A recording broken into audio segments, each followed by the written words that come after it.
Sabi ni Nerdy, I still believe PRD's policy that we should be friends with everybody. The more friends we have, the more beneficial for our country. Itong stance ni PBBM is so yellow, not good at all. Well, ganito yon. There's a balance to everything. So, yun na nga lang, the friend to all was supposed to be a balancing policy. Meaning, hindi naman natin naawayin ng US, hindi rin natin naawayin ng China, but that we have relations that are not dictated by foreign countries. Alam nyo, prior to that, ang foreign relations po natin directly aligned with the United States.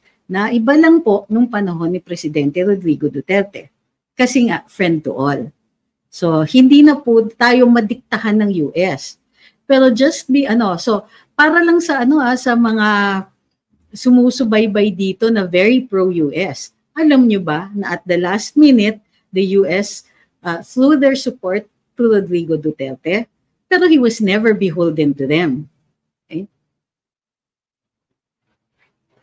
So, alam nyo kung bakit natin alam, because the US, marami naman nagkwento sa akin in the course of our short term, sinabi naman na pagka ganun, mukhang may mananalo na, yung mga representante ng iba't ibang mga bansa ay naghahanda na kung sino yung kanilang kakausapin. Particularly those who have concerns with the Philippines. Whether those concerns are business concerns or security concerns, doesn't matter. Kakausapin na yan. They did the same with BBM when he was still a candidate and when it looked like he was ready to win. Initially, the US had backed a different candidate. Different candidate, says. Pero dito, si Presidente Duterte, nung naging maliwanag, nag-hesitate pa sila. Maliwanag na mananalo si Presidente Duterte, nag-hesitate pa sila. Alam ni Presidente Duterte noon, yung hesitation na yun.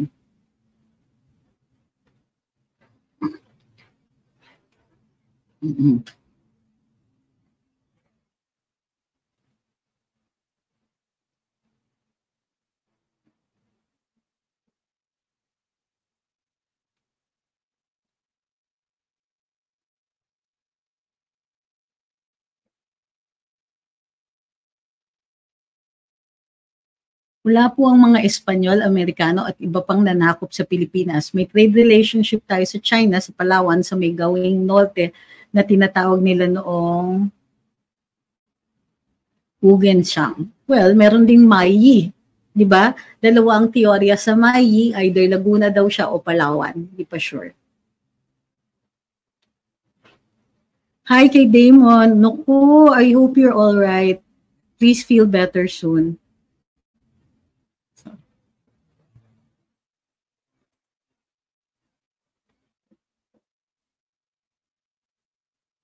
So, para sabi ni Isha, dinidikdik ng lahat si Pastor at SMNI, basic needs nga di nila maiayos. Ang bigas pa lang napakamahal na. Baka magulat sila, may looting nang nangyayari kasunod at kumakalam ng sikmura ng mga Pilipino. Huwag naman po umabot dun sa sa yung parang nangyari sa panahon ni Noynoy na sinugod na yung NFA.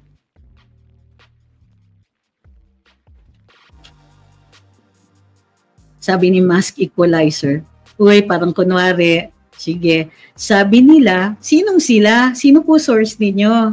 Baka naman kung sino-sino lang nagsabi niyan, bakit kayo maniniwala kung hindi naman sila dalubhasa o hindi sila taga-gobyerno? Ini-reiterate niya kasi yung binenta daw ni FPRD ang WPS. Talaga, nasan yung dokumento niyan? Ay nako, yung mga ganyan kasi retorika yan, sir. Hindi yan fact. Sinasabi nila, pinenta ni Duterte. Ha? Hi. Binenta ni Duterte, binenta.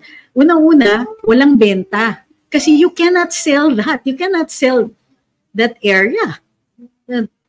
Besides, it's not territory. Hindi mo mabibenta yan. Naiintindihan nyo ba kung ano yung legal regime dyan? It's an exclusive economic zone. At least yung primary na pinaglalabanan natin. Mas complicated pa po kasi dun Kasi right now, ang nakikita lang ng mga tao ay yung EEZ. Kasi yun ang na-explain. Pero yung mga claims pa natin sa KIG, hindi rin pa napapag-usapan yan. Di ba?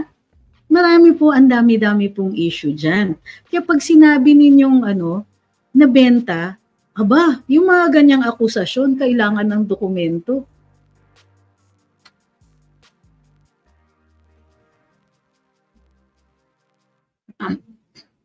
Sabi ni Ma'am Elizabeth, si Junior never Junior talaga. Never na nag-isip ng tama para sa kapakanan ng bansa. Mahalaga sa kanya ang tropa niya. Ay naman, Ma'am. Huwag naman po ganun. Hindi naman po ako, nakikita naman po natin na may mga issues talaga doon sa mga mga oligarko na doon sa mga malalaki yung campaign contribution sa kanya. Pero hopefully hindi naman po lahat. Mahalaga kapakanan ng bansa, mahalaga sa kanya ang tropa niya ay ang makamkam nila at grabe ma'am, paano pa sila magtagal sa kapangyarihan. Kaya never ako na bumilib kay Junior kasi i-deny man nila na walang ninakaw ang pamilya nila 20 anyos sa kapangyarihan, pero ako never naniwala. Ma'am, hindi naman po yung sinasabi. Ang sinasabi nila is mayaman na daw po si Marcos Sr. bago pa siya naging congressman.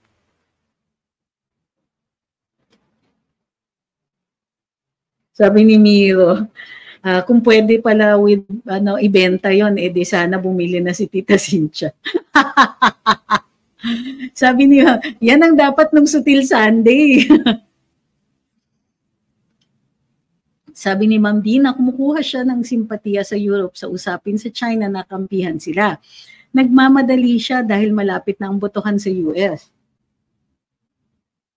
Mukhang malakas si McDonald. Pag nanalo yan, may bulungan na baka i-pull out ni McDonald ang mga sundalong kano sa iba't ibang bansa. Yun ay baka. Sana kasi mahal eh. Di ba yun ang sinasabi ni Donald Trump dati? It's really expensive to maintain your troops abroad. Malaki talaga gastos nila doon.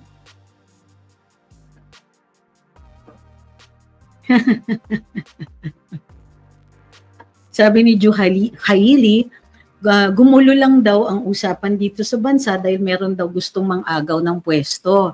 Sir, nakakalimutan ninyo, bakit aagawin yan? Yung pwesto na yan. Sino kaya ang nang-agaw to begin with? Sa totoo lang, the presidency was Inday Sara's to win.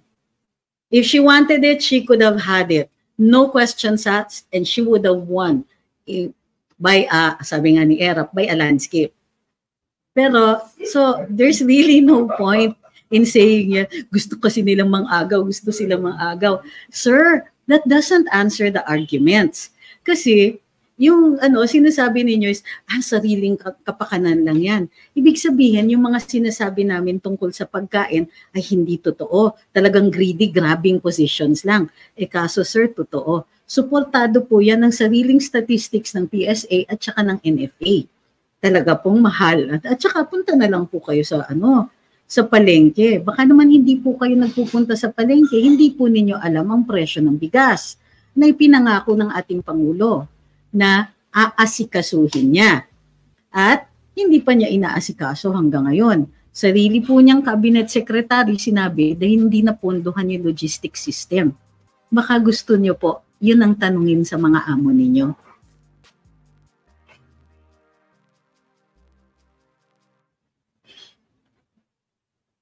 Hayaan niyo na yung iba na nagko-content tungkol sa mga DDS.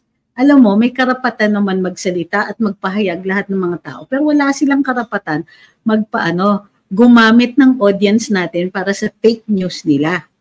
Okay? Unang-una, ang kalayaan magsalita at magpahayag applies to the government. Ibig sabihin yan, ang gobyerno ang pinipigilan sa pagpipigil ng free speech. Pero pag nagbablock tayo dito, hindi po sakop ng free speech yan. Kaya yung mga taong nanggugulo dito, alam nila na nanggugulo lang talaga sila. At bakit nila ginagawa yan? Para hindi tuloy-tuloy ang ating pagsasalita at pagpapahayag at makumbinsi ang ibang mga tao na kailangan na natin manawagan sa ating gobyerno ng pagbabago. Sabi ni Ter, doon ka lang sa China baka mura ang bigas. paano kami magdudoon na lang sa China? Sinisira nyo nga ang relasyon natin with that country. So, besides, alam mo, Ter loves Bicolana. Sabi niya, doon ka na lang sa China, baka mura ang bigas. Ay, naku, madam. Bakit ako pupunta sa China? Ang dalas-dalas ko naman sa US. Pero hindi ibig sabihin nun na pro-US ako.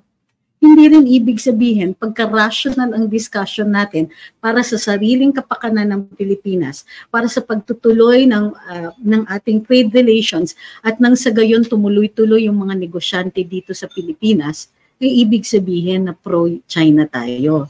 Konting bukas-bukas naman, ma'am, ng isip. Huwag po yung ganyan.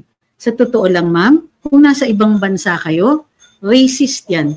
Talagang maaano kayo, malalabakula plancha kayo sa social media. Bakit kayo bakit napaka-racist ninyo? Hindi nyo ba naiintindihan yan?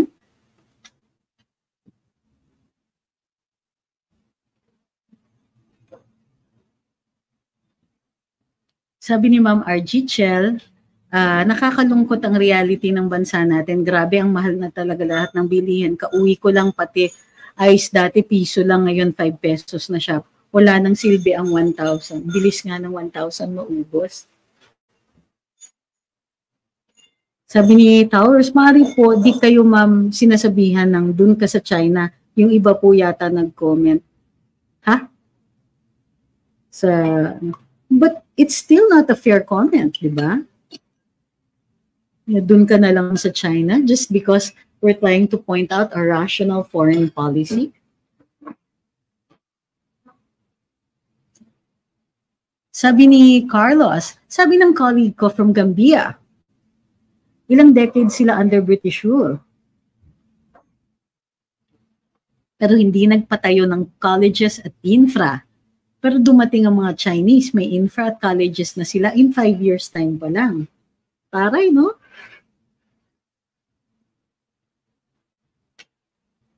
Although to be fair, yung mga Kano, nung pumunta dito, dinala nila yung mga Thomasites. And they took over the public school system. They also put in some parks and so on. But they weren't building it for us. They were building it for themselves.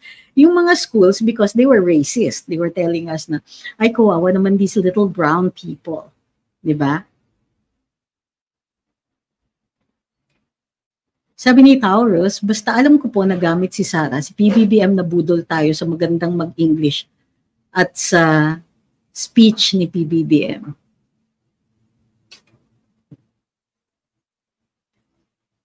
Hi kay Midori Kawawa. Gandang hapon. Wow, hapon ng live. New for me. Kamahal po talaga ng bigas. Mantakin mo, 58. Dun sa iba, 60 at 62. 58 pesos pinakamura. Diyos me, dati presyo yan ng high class. 58 sa inyo. Mura na yun. O mura daw yung 58. Standard 60, no? 60, 62. Meron na yun. At hello, namamalengke din ako kung kala ninyo sa akin. Sabi ni Ma'am Dina, correct, ayaw nila sa China, nakakasiguro ba sila na lahat ng ginagamit nila ay original na US? Karamihan ng materials ay galing din ng China, kaya mas mataas na ang economy ng China kaysa sa US.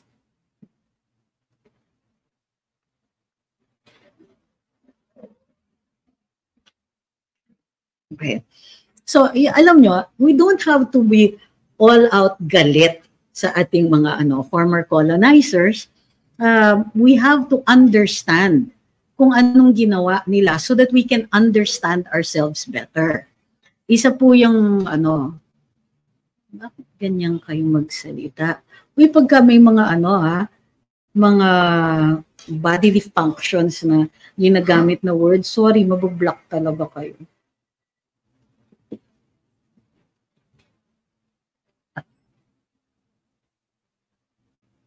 So, now, since the matter was introduced, di ba? Now, ano yung mga contributions? Ano yung mga influences ng mga former colonizers sa atin? Well, number one, nai-erase yung parang they made us believe that our own culture is inferior. And up to now, nararamdaman natin yan. Yun po yung pinakamalaking damage na ginawa sa atin as a nation. May moderators po tayo, ayan. So, kaya lang hindi po masyado maganda pakiramdam ng isa. Sabi ni Sherlex, di ba wala naman sa history natin na sinakop tayo ng China? Actually, wala nga po. Pero we've been trading with them since about the 9th century. So, yun nga. So, dapat kikilatisin din natin. And to see why we so favor particular countries over another. Alam nyo ba, in World War II, di ba, automatically we took the side of the US. Parang ang bilis natin nakalimutan yung Philippine-American War. Kung anong ginawa nilang torture doon sa mga Pilipino who were simply fighting to remain independent yung ating bansa. Kabago-bago ng independence ng Pilipinas, hala bigla na lang they pulled the rug from under us. At ito pa, ang US, hindi nila kinilala ang mga Pilipino bilang mga mamamayan nila. In fact, sabi ng US Federal Supreme Court, dun sa Treaty of Paris, binili lang literal ng US yung bansa. It was a real estate deal. At nagkataon na ang mga Pilipino para tayong squatter sa sariling bansa. Huwag niyong kakalimutan yung ginawa nila sa atin na gano'n. Okay? Huwag din natin po kakalimutan ang ginawa natin at ng mga Kastila sa mga Inchik.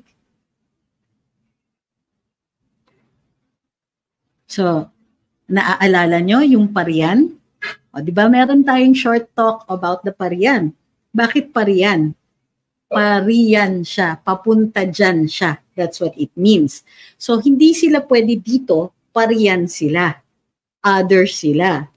So, in the early days, okay, nung bago pa lang ang mga Kastila dito, sinasabi ng mga Kastila, meron silang parang ang policy nila sa immigrations ay medyo liberal pagdating sa mga Chinese. Bakit? Kasi sila po yung traders. Kanila yung mga tindahan, yung mga retail, ganyan, mawawalan sila ng bilihan. Yung kanilang mga sources ng mga pinagbibilihan nila. Not only that, they also provided very cheap labor. Kaya meron tayong term na yaya, from the term ama, kasi yung mga mahihirap ng China noon ay pumupunta dito para maghanap ng trabaho. Sila yung mga OFWs noon. At dito na rin sila lumagi. Ngayon, ito yung problema. Nung panahon ni one theory is that nung dumating yung pirate, si Lima Hong, lumanding siya sa Cavite. Pinadala niya yung mga tao niya to breach the walls of the Intramuros where most of the Spaniards were staying. Ngayon, nakapasok yung mga tao ni Lima Hong. Hindi sila nanalo. They were not able to take over Intramuros, pero natakot ang mga Kastila. Dati kasi akala nila unbreachable ang Intramuros walls. May moat pa yan, partida yan. Tapos yung isang side ay diretso sa dagat. So from then on, sabi nila, teka muna, kailangan natin ihiwalay ang mga Inchik sa atin. So the first Parian was inside Intramuros, and then nilabas nila just outside the walls, and then just outside again, further and further. And nagtagal sila in the place where the City College of Manila is now. That used to be the Mehan Gardens. That was a park that was set up, the first park in Asia set up by the Americans. Well, the Spaniards pala, kasi Jardín Botánico bago Mehan Gardens.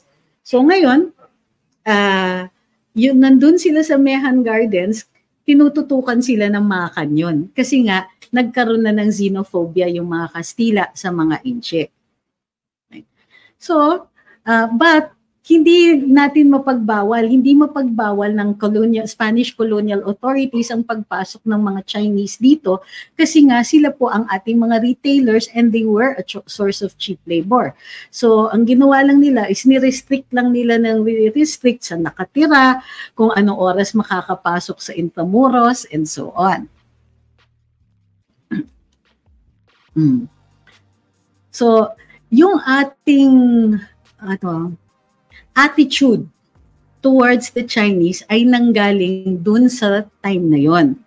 Yun po ang naging reason kung bakit at hanggang ngayon ginagaya pa rin natin. So itong racism natin sa mga Chinese actually came from the Spaniards. And one of the reasons why was because Lima Hong was able to breach the walls of Intramuros. Lima Hong was a Chinese pirate. So,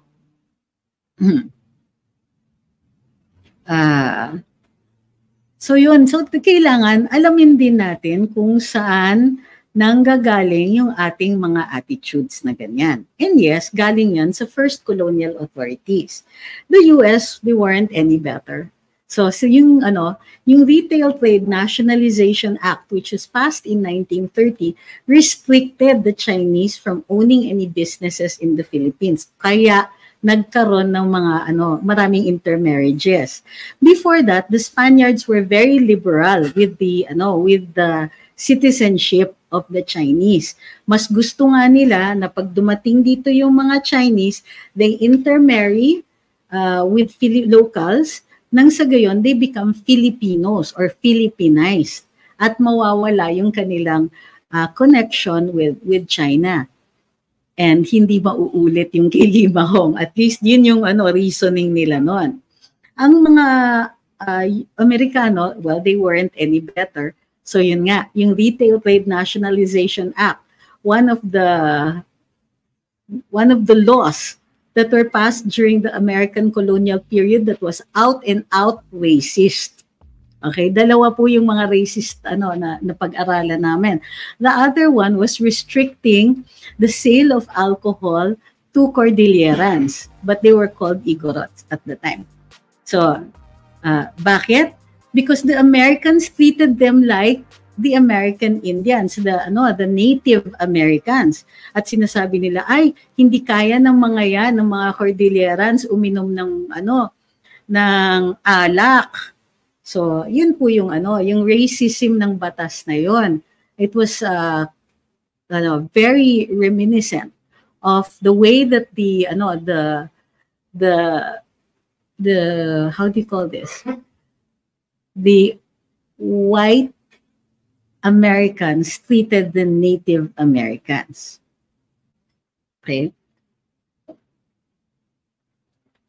Sabi ni Glenn Freyo, sana sunod mo naman Parity Act. Alam nyo, hindi pwedeng sunod kasi matagal ko na pong pinag-usapan yan. So that's another thing that influences how we look, how some Filipinos look at the Chinese. Now, World War II. Bakit automatic kinampihan natin ng US? We had a choice, by the way. Pwede naman tayong passive lang. Pero hindi, all out rin tayo. We joined the Americans. So nagkaroon ng USAFE, nagkaroon ng Philippine Scouts, and so on. One of my professors in Philippine history said that one of the prevailing theories is that Filipinos at the time, in the 1930s and 1940s, thought that the Japanese were, and I quote, baduy. Yun yung term na ginamit ng prof ko. Ang sabi ko, sir, bakit baduy? Well, at the time, it was, how do you call this? The US was already, how do you call this? A major power, not just a major military power, but power in the world of entertainment, in fashion, and so on. Tinatalo nila in many instances ang Europe, which used to be the bastion of what was popular at the time. So, nung nung US na ang pinaka-influential pagdating sa pop culture, mas ninais ng mga Pilipino because the influence, of course, was quite profound. Andito sila eh. So, pinasok natin ang giyera. Supposedly, there was no question in the minds of many Filipinos because parang, Japan, bakit? Parang ganun. At least yun yung isang prevailing theory. I need to research more what other theories there are. Hi kay Sue Carey at kay Soundspa. Sabi ni Soundspa, can the $20 million US purchase of the Philippines be used in the legal claim of US ownership of the Philippines? No more na, sir. They gave it up. Bakit po gagamitin yun? And for what? Gusto nyo maging state tayo ng US? Hindi po maganda yan, sinasabi ko sa inyo. Sabi ni Ton, I've been to China many times. They are more disciplined people and they follow laws and orders. Wala pong traffic enforcers sa mga daan. China is very advanced in technology everywhere in CCTV. Sabi ni Sherlex, noon bang panahon ng Spanish, di ba sila nanlalahi ng Pinoy base sa percentage ng Pinoy Spanish? Not as much as we thought. Nagkaroon ng very recent na study, di ba nilabas yung tungkol doon sa yung findings tungkol doon sa mga Agta-Aita as having the most Denisovan DNA in the country, in this country. Pero napansin din ng mga researchers na hindi po ganun kataas ang percentage of our population that are descended from the Spanish. Kukunti lang pala daw talaga yung my lola was Spanish, chuchu, 'di ba? Maraming nagsasabi ng ganun. Ay, mistisa ang lola ko kasi ganito. So, kailangan anyway, mura na po yung mga DNA testing kung ano yung mga percentage ng DNA natin. The reason I know about the study was because I was a part of it. So, yeah. Sabi ni Miffy, in short, wag po natin iasa sa ibang bansa ang security at hanap buhay natin. Totoo yan. Sabi ni Ma'am Sherlex, oo, yan ang kwento ng mga matatanda. Di ba, meron tayong complex na, ay, ang ganda niyan kasi ang nanay niyan ganito, ang tatay niyan ganito. Samantalang sa ibang bansa, for the longest time, it was the purity of their race that they were protecting. Ayaw na ayaw nila ng intermarriages. Tayo naman, open arms. So, okay. Wala tayong masyadong xenophobia. Although, ang tingin ko, selective diba? After all, yung let's not kid ourselves. Bakit si Lapu-Lapu pinatay niya si Magellan? Well, yung Raha kasi, diba? Yun yung kinaibigan ni Magellan. Now, the Raha had several, iba-iba yung mga kingdoms under him. At yung isa, yun nga, yung kina Lapu-Lapu. Gusto nilang kumalas doon. So, parang to pacify, quote unquote, pinadala ng Raha si Magellan kina Lapu-Lapu. Ito naman si Magellan, akala nila, they were all that, galing-galing nila, after all they had guns and so on. Ay nako, hindi. Pagdating nila, paahon sila. Siyempre sila yung nasa dagat, nasa dalampasigan sina Lapu-Lapu, nasa tubig pa lang sila, dedok na. Raha humabon. Sabi ni Ma'am Bicolanang Sutil, like po, mga kasutil, libre lang mag-like. Oo nga naman.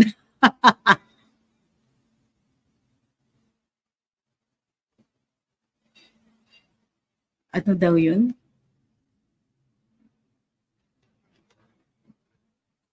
Sabi ni Cres, selective ang gawa-gawa ng Congress, parusa para kontra nakaw, di ginawa para kasama nila sa batasan na magpataw ng bitay. Well, hindi nila gagawin yun dahil baka sila yung mauna.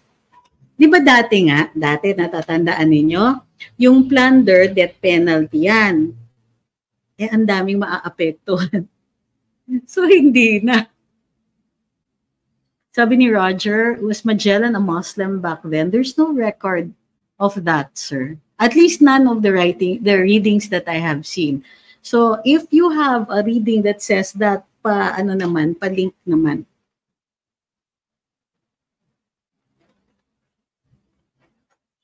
Sabi ni Ronald, tama kayo, attorney, yung dating biniktima ng mga Kano, ngayon nang bibiktima ng kapwa Pilipino. Di ba, yung sinabi ni Quezon, di ba? At yung mga sinasabi, there are no tyrants or there are no slaves. When we got rid of the colonial powers, yung mga Pilipino naman ang nang-aalipin ng salita kapwa Pilipino, which I think is based dahil nga sa kakulangan at uneven yung edukasyon natin.